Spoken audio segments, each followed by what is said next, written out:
আসসালামু আলাইকুম ওয়া রাহমাতুল্লাহি ওয়া বারাকাতুহু।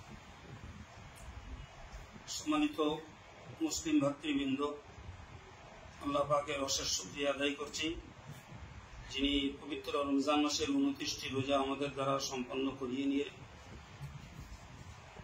আগামীকাল 31শে মার্চ পবিত্র ঈদ উল ফিতর পুরস্কার দিয়েছেন।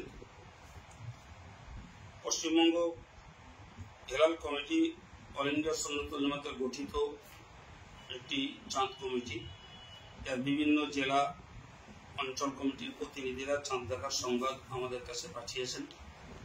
আমরা সে সংবাদের সত্যতা বিবেচনা করি ঘোষণা করছি, আগামীকাল পবিত্র ঈদ উল ফিতর উদযাপিত হবে। আমরা এই ঘোষণা করছি অল ইন্ডিয়া সুন্নাতুল জামাতের পক্ষ থেকে। অল ইন্ডিয়া সুন্নাতুল জামাতের সম্পাদক আলহাজ মাওলানা মুফতি আব্দুল মতিন সাহেব, তিনি একটি রিলিজ প্রেস বিজ্ঞপ্তি দিয়েছেন এবং আমিও অল ইন্ডিয়া সুন্নাতুল জামাতের নগণ্য খাদেম হয়ে জামিয়া রহমানিয়া থেকে এই বার্তা সকল ইমানদার মুসলমানের জন্য আনন্দের পুরস্কার স্বরূপ আল্লাহ পাকের দেয়া উপহার পবিত্র ঈদ উল ফিতরের ঘোষণা করছি। আগামীকাল সোমবার 31শে মার্চ সারা দেশ জুড়ে ইনশাল্লাহ পবিত্র ঈদ উল ফিতর উদযাপিত হবে।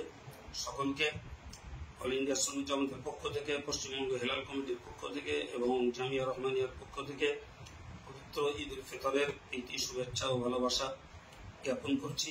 আল্লাহ পাক সকলকে সুস্থ রাখুন, ভালো রাখুন এবং পরিবারকে নিয়ে শান্তির সঙ্গে পবিত্র ঈদ উল ফিতর উদযাপনের তৌফিক দান করুন। আমিন ইয়া রাব্বাল আলামিন। আসসালামু আলাইকুম ওয়া রাহমাতুল্লাহি ওয়া বারাকাতুহু।